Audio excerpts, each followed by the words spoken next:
What's going on, everybody? Welcome back to 18 Wheels to Wings, where I kind of document and record my process from going from a truck driver all the way up through into hopefully a commercial pilot someday. Where are we at right now? Well, we're about 15 hours into training at this point. It's been a couple weeks since the last post, so we've had about, I don't know, 4 lessons or so since then, 4 or 5 lessons. Weather's affected a few things, and overall things are going really well. I've got pretty good control of the aircraft at this point. Maneuvers are pretty good. Ground reference maneuvers, stalls, things like that. Instructor thinks I'm doing really well. He's really happy with the fact that he feels like I'm way up beyond where I need to be at this point.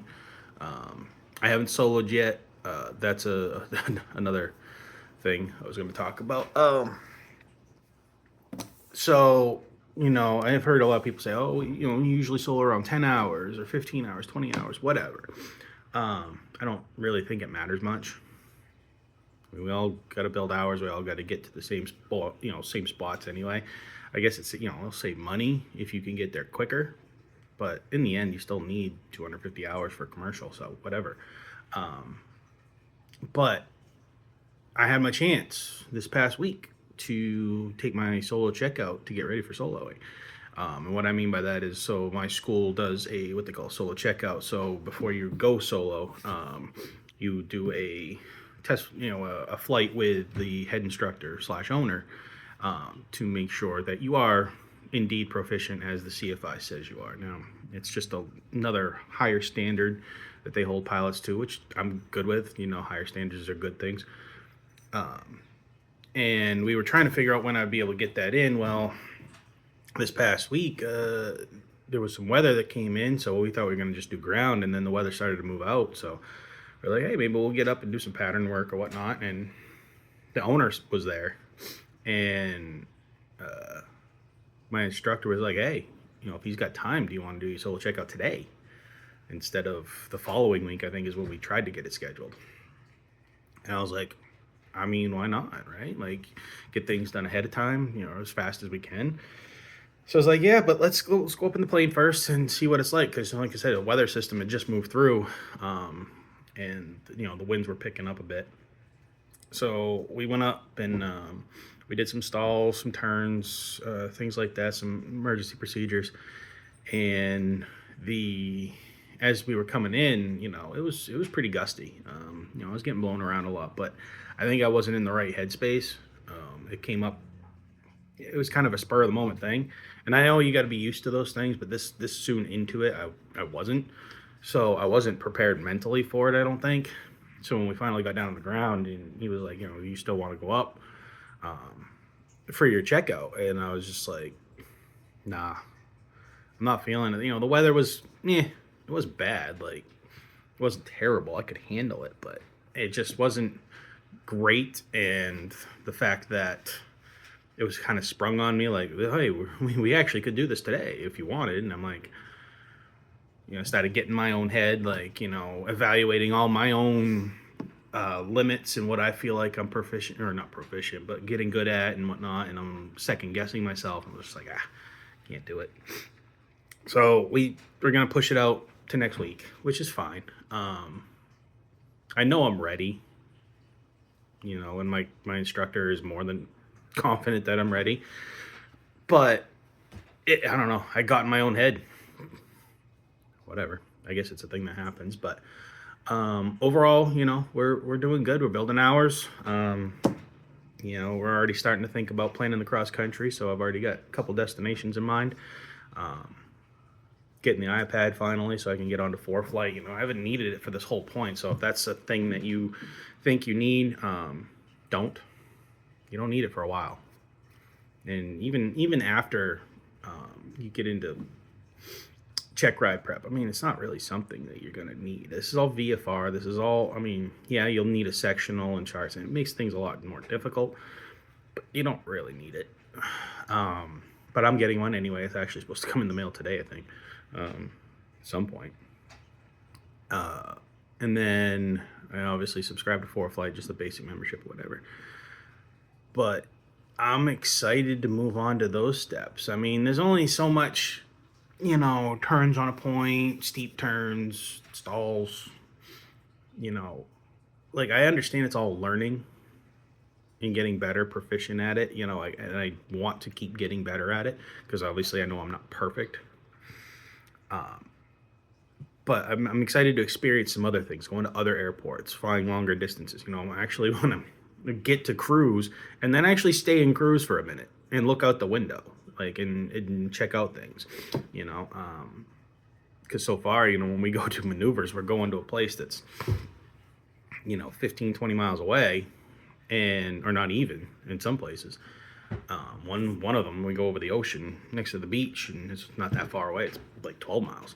But it'd be nice to actually get up to a cruising level, trim for cruise, and then just cruise in an airplane. So I'm excited for that part of it. I'm not trying to rush in, and I'm not trying to, what do I say, dumb down the other stuff, because that's important, and I do need to keep working on that, which I am. It's just nice to throw in new things and check out new things and experience what flying, is legitimately like. Those cross countries, like going up in one airport, flying somewhere and landing at another one. That's what I think of when I think of flying. So I'm excited to get started doing that, but we gotta get this solo out of the way. So that's what I'm focusing on now. Using the simulator to practice my flows and my procedures and whatnot. I think I got them all pretty well down pat. But I was pretty happy that I was able to make a good PIC decision. I wasn't right in the head. Didn't really want to go up and deal with all that added stress when I wasn't ready for it. So I made the no-go on that. It doesn't really matter, but that's where I'm at right now. Things are progressing. Another tip, I'll just throw in there real quick. If you like me, trying to save money and whatnot, if you can put a chunk down, a lot of schools will give you discounts or added monies for larger deposits. So like my school, they give you an extra 5% if you put $5,000 into an account, and they give you an extra 10% if you put $10,000 out. So 10% of 10,000 is 1,000, so you get an extra $1,000. So that's 2 lessons, maybe 3, depending on what kind of school you go to, what kind of planes you're flying, how much they're charging. For me, that would be about 2 lessons. So I mean, free 2 lessons is not anything to scoff at. That's huge. So if your school, check out. A lot of them talk about it buying in bulk or buying blocks of time and stuff. And I was just putting money into an account that they draw from when I'm done my lessons. So it's basically the same thing. I'm not buying blocks of time at certain times of the day or anything like that, or into a certain airplane. But my account through the school is where that's counting from. So that's a huge thing. Just that extra monies. Extra monies is good. We like extra monies because this is not cheap. But we are progressing. Like I said, we're up to a little over 15 hours at this point. I know some people are like, oh, you should have soloed by now or whatever. It's like, I'm going to solo next week. And we're already starting to plan cross country. We're already feeling good about getting in the night flights and all that stuff, and then just working on check ride prep. So I'm plenty happy with where I'm at, especially doing part 61, training 2 days a week in the Northeast, where the weather has been mostly cooperative. There have been a couple of times where it hasn't. There was one day it was super gusty, and we went up. We were like, let's we'll go try it. Take off. Instructor had to take the controls because a gust came in right as I got the plane off the ground, and it pushed us. So he took over, got it straight and level. I did the rest of the pattern. I was able to land it. It was pretty, it was bumpy. It was kind of crazy, but we both decided to call it. So I was up for, between starting the engine and then shutting it off, I think we were up there for a half hour, or in the plane for a half hour. So not a lot was built on that, obviously. But it was a good experience to feel the gusts and everything like that. So it's still valuable, something to take away. But And then we had the weather this past week, which wasn't cooperative for most of the time, but did end up moving out a little bit. So the weather's getting kind of, in this area, is getting kind of crazy. But I can only train 2 days a week. That's all I got, because I got to go to work, But things are progressing really well. So hopefully the next update, I'll be able to tell you about my solos and, whether we've done cross countries or we're getting ready to do one or whatever. But that's where I'm at right now. So thanks for watching it. If there's any questions that I can answer from this stage, or what I'm going through, what I'm trying to do, or anything like that, just put them down below, and we'll see you in the next one.